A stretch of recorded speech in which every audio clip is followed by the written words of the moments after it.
Mattel estimates that 90% of girls between the ages of 3 and 10 own at least one Barbie. Barbie has become so widespread that parents feel it's their duty to buy their daughters one of the dolls, and they have such cultural currency that Mattel can always ensure there is a ready audience for its product.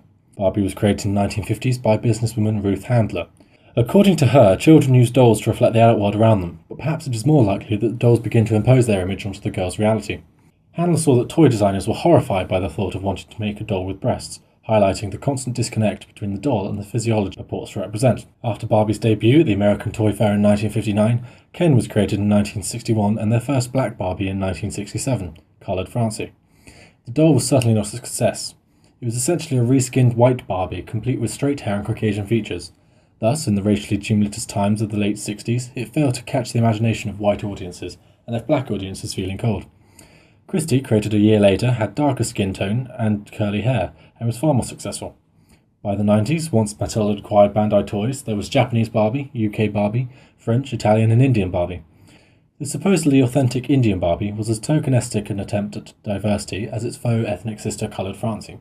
Butler notes that if one is a woman, that is surely not all one is, for gender intersects with racial, class, ethnic, sexual and regional identities. Mattel's attempt to take into account Butler's more holistic conception of what it is to be female cannot escape its Anglo-Saxon trappings.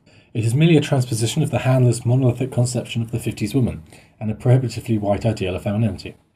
Simply giving the reductive ideal a fresh lick of paint does not constitute an awareness of the complex and diverse ways of what it is to be female. It also inadvertently privileges a specific conception of the feminine above all others, by having it essentially underpin any other permutation of the female.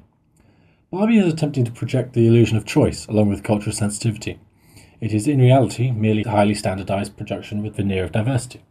Adorno is instructive here, claiming that anyone who resists can only survive by fitting in. Once a particular brand of deviation from the norm has been noted by the industry, he belongs to it. Barbie is not promoting genuine diversity, it is merely appropriating as commercial trends dictate. Klein notes that we are gulled into this appearance of diversity in advertising when, in reality, we may at first fail to notice the tremendous consolidation taking place in the boardrooms of the entertainment, media and retail industries. This clamour for conspicuous diversity is as calculated as it is superficial. According to a 2004 study, most 14 to 16-year-old girls do not see Barbie as a role model. One girl insightfully observed, "I think she's not as pretty as people make her out to be. Guys, on the other hand, think she's gorgeous, which is sickening. She's not natural or real in any capacity. No one is really that happy." The feelings Barbie instills in some girls of inadequacy and suspicion are completely contrary to what Mattel is aiming for Barbie to project. However, another girl saw Barbie's perfection as a positive light and didn't think Barbie will ever be discontinued because it brings so much joy to so many kids. It is a matter of debate whether this joy is harmful when it does not come with a degree of conscious skepticism. There seems to be a close identification with Barbie when young, followed by a self-conscious disavowal of it when a girl grows into adolescence. According to canon, Barbie may have been based off Bild Lilly, a German post-war doll whose look was based off a prostitute. Thus it can be argued that Barbie is created to satisfy the male gaze, and to create a class of women who model themselves after this. It is disquieting then that according to the same 2004 study, most boys said that they never indulged in the girls' imaginative play with Barbie dolls, and most harmed and actually mutilated the dolls. When we create a woman that seems to exist to satisfy the male gaze, there is an undercurrent of fetishistic violence and domination. One boy wanted a Barbie in order to create his own domestic setting where he has the guy go to work and she has to take care of the family. The patriarchal conception of domesticity is being reinforced by Barbie from a young age. Workers will work to the best of their ability to grasp the success their rulers have, despite the fact that they cannot really attain it. Engin postulates that Mattel promotes Barbie to consumers the way capitalist promotes capitalism to people who benefit least from it. Your parents might be working for low wages, making ends barely meet each month, but do not somehow fail to buy you the Malibu Barbie you have been yearning for. The company is reinforcing strictly demarcated lines through the consumptive submission. Girls are living vicariously through the ostensibly glass ceiling smasher Barbie, for high-flying jobs they may never attain, and boys for ideal nuclear families that never live up to the image. This false desire for success is what keeps workers subordinated to the system without rebelling, and props up the system. A 2014 study by Oregon State University took a sample of 37 US girls aged 47 years old and gave them 5 minutes of playtime with either a Barbie doll or a Mrs. Potato Head. They then asked them about 10 future occupations, which ones they could do, and which ones boys could do. On average, especially with male-dominated career paths, it was reported that boys could succeed in significantly more careers. In fact, those who played with Miss Potato Head had a smaller difference in occupation paths for boys and girls than did those who played with Barbie. According to the study, the results support predictions from gender socialization and objectification theories. As Adorno pessimistically tells us, real life will become indistinguishable from the movies as the stunting of the mass media consumers' power of imagination occurs. Barbie not only limits girls' prospects, it limits their minds. Zizek discusses the paradoxical topology of the object of desire that eludes our grasp, no matter what we do to attain it.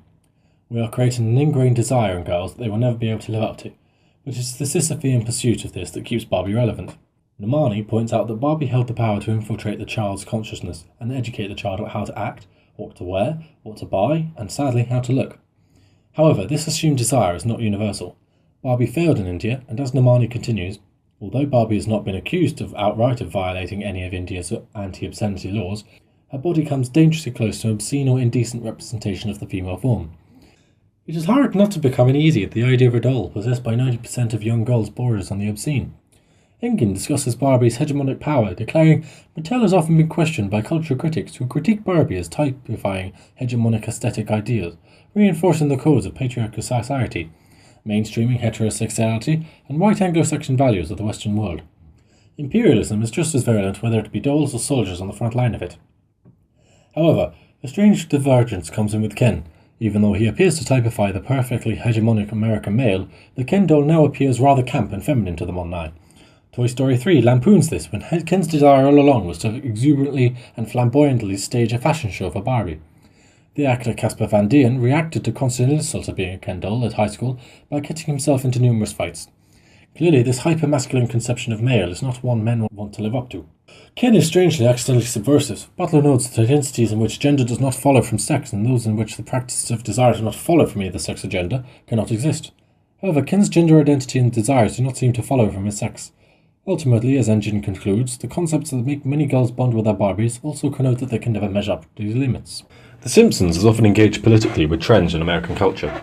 The episode, Lisa vs. Malibu Stacy, serves as a key example for this. Malibu Stacy is obviously a fictional stand-in for the ever-popular and influential Barbie. Lisa vs. Malibu Stacy clearly was inspired by the controversy caused by the Teen Talk Barbie that was introduced by Mattel in 1992. Teen Talk Barbie was the first talking Barbie on the market in 20 years, and therefore was expected to be a massive hit with customers. Each doll was capable of speaking 4 of 270 pre-programmed one-liners. Among these was the phrase, "math class is tough," which sparked a heated debate involving parents, educators, and concerned citizens. In reaction to the Teen Talk Barbie controversy, the Barbie Liberation Organization, BLO, was formed. The BLO saw potential for social commentary with the release of the Talking Duke G.I. Joe action figure in 1993. They began to switch the voice boxes of the two dolls and place them back onto store shelves. The group's aim was to startle the public into thinking about the Stone Age worldview that the dolls reflect. Even though it was small-scale and short-lived, the BLO highlighted a valid point. One BLO spokesman put it, "We were trying to make a statement about the way toys can encourage negative behavior in children, particularly given the rising acts of violence and sexism." It was this controversy that The Simpsons had capitalized upon with Lisa vs. Malibu Stacy in order to raise similar questions about sexism in American culture and the influence of toys upon such attitudes. Without question, the character best suited to raise such issues on the show is Lisa Simpson. After discovering the new lines that Malibu Stacy will be able to say, such as, "Let's put on makeup so the boys will like us," Lisa goes on a crusade after failing to convince the girls at her school that the new doll is sexist. Lisa seeks support from the creative Malibu Stacy, Stacy Level, and proposes that a new doll is made. Thus, the new doll, Lisa Lionheart, is created using Lisa's template, formed of her role models such as Eleanor Roosevelt and Kathy Guisewite, which are a far cry from the usual inspiration of Barbie dolls. However, in the episode's climax, the Lisa Lionheart doll fails to capture the hearts of young girls. Instead, they are drawn to a new Malibu Stacy doll that is essentially the same, but with a new hat. On the one hand, this episode is offering an image of youthful idealism, can-do individualism, and grassroots activism in contesting prevailing ideologies and providing alternative ones, which is certainly in accord with the progressive politics of The Simpsons. On the other hand, in recognising capitalism and the reality of a profit-oriented consumer marketplace, this episode also offers a pessimistic view of the individual's ability to truly affect social change. Of course, the impact of the Malibu Stacy has been exaggerated for comical effect. After all, it is a parody of the Barbie, however we can still draw significant comparisons between Malibu Stacy and Barbie. Even with the controversy of the Teen Talk Barbie, figures show that Barbie was and still is ever popular, despite the obvious gender-specific stereotypes that Teen Talk Barbie represented. "I guess you can't beat business, there's no room for that old guy," Lisa Simpson says, serving as an example of the Barbie's influence in a particularly American hegemony.